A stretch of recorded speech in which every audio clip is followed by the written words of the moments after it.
कब्रिस्तान के पिशाच। रात के 10 बजे ऑफिस से लौटते वक्त सनी अपने करीबी दोस्त जॉन की कब्र पर फूल चढ़ाने कब्रिस्तान पहुंचा। कब्रिस्तान के सामने अपनी कार पार्क करके उसने कब्रिस्तान पर एक नज़र डाली। रात के वक्त पूरी तरह सुनसान था, इतना कि हवा झोंके से पेड़ से गिरने वाले पत्तों की आवाज़ भी उसे साफ सुनाई दे रही थी। उसने कब्रिस्तान में जाकर अपने साथ लाए हुए ऑर्किड के फूल जॉन की कब्र पर रख दिए और 2 मिनट मौन करते हुए खड़ा रहा। फिर जब वह वापस बाहर आने के लिए पीछे मुड़ा, तब उसे एक कब्र पर बैठी छोटी बच्ची दिखाई दी। बच्ची के हाथ में एक हरे रंग का कांच का टूटा टुकड़ा था, जिसे वह बार बार आंख पर लगा के आसपास की कब्रों को देख रही थी। सनी कुछ मिनट वहीं खड़े रहकर उस बच्ची को देखता रहा। वह इंतजार कर रहा था कोई उस बच्ची की पहचान का आए और उसे सही सलामत अपने साथ घर ले जाए, पर ऐसा हुआ नहीं। फिर सनी उस बच्ची के पास जाकर खड़ा हुआ, सनी की तरफ देखते हुए।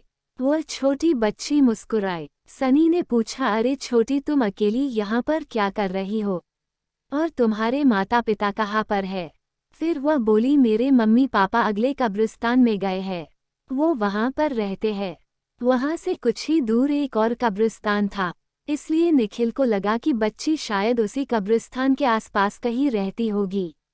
इसे शायद ठीक से पता याद नहीं होगा। फिर सनी ने पूछा कि तुम यहाँ अकेली क्यों बैठी हो? तुम्हारे साथ कोई बड़ा नहीं है? बच्ची ने जवाब दिया, मेरे पिताजी मुझे यहाँ छोड़ के गए हैं। सनी ने सोचा कि कैसा निर्दयी बाप होगा, अपनी बेटी को कोई इस तरह कब्रिस्तान में छोड़ के जाता है भला। सनी उस छोटी बच्ची से इतनी बातें कर रहा था, पर उसका ध्यान सिर्फ उस कांच के टुकड़े में ही था। वह बस उसमें एक आंख बंद करके इधर उधर देख रही थी। सनी ने आखिर उस बच्ची से पूछ ही लिया कि तुम कांच में से क्या देख रही हो?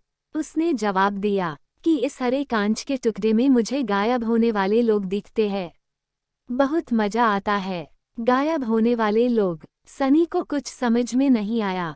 वह बच्ची के साथ और कुछ देर खड़ा रहा, फिर उसे गोद में उठाकर कब्रिस्तान से बाहर निकल आया।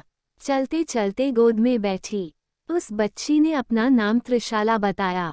सनी ने जैसे ही कब्रिस्तान के बाहर कदम रखा, उसे अचानक तेज ठंड के मौसम ने घेर लिया। उसका बदन ठंड से कांपने लगा, पर सनी का ध्यान जब उसकी कार के पास खड़ी उस बच्ची त्रिशाला की तरफ गया, तब उसे हैरानी हुई, क्योंकि उस पर इस खून जमाने वाली सर्दी का कोई भी असर नहीं हो रहा था। उस वक्त त्रिशाला कांच के टुकड़े में से सनी की तरफ ही देख रही थी। तभी उसके चेहरे के हाव भाव अचानक से बदलने लगे। वह बोली, अंकल, आपके पीछे से कोई है। सनी ने पीछे मुड़कर देखा तो उसे कोई भी नहीं दिखा। उसे लगा कि त्रिशाला शायद मजाक कर रही होगी। फिर वह बोला, त्रिशाला बेटा, चलो गाड़ी में बैठो, मैं तुम्हें तुम्हारे घर छोड़ देता हूँ। उस वक्त त्रिशाला बोली, अंकल, आप भी कांच से गायब होने वाले लोगों को देखो ना। सनी बोला, मैं बाद में देखूंगा, बस तुम अब कार में बैठो। पर बच्ची ने जिद पकड़ ली कि अभी के अभी देखना ही होगा। उसकी जिद पर सनी ने जब वह कांच का टुकड़ा अपनी आंख के सामने लाया, तब दहशत से उसकी आंखें फट पड़ी, क्योंकि उस कांच में से जब सनी ने कब्रिस्तान की तरफ देखा था, तब उसे वो दिखाई दिया जिसे कोई भी आम इंसान अपनी खुली आंखों से नहीं देख पाता। उसे दिखा कि अभी जो कब्रिस्तान सुनसान था, कांच में से देखने पर वहाँ बहुत से लोग घूमते दिखाई दिए और उनमें से कुछ उसकी तरफ ही देख रहे थे।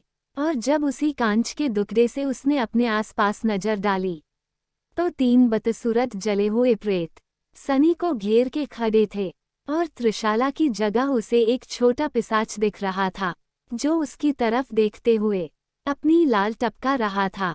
ये सब कुछ हुसैन कुछ ही सेकंड्स में देखा था।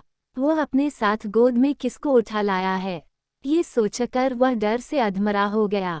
उसने तुरंत कांच फेंक दिया और भागने के लिए कार का दरवाजा खोलने लगा।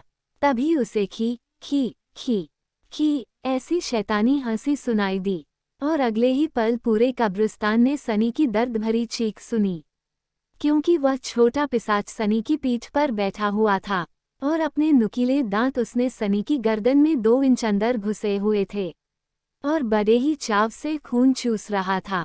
जब सनी के शरीर का खून खत्म हुआ तब वो निष्प्राण होकर जमीन पर गिरा।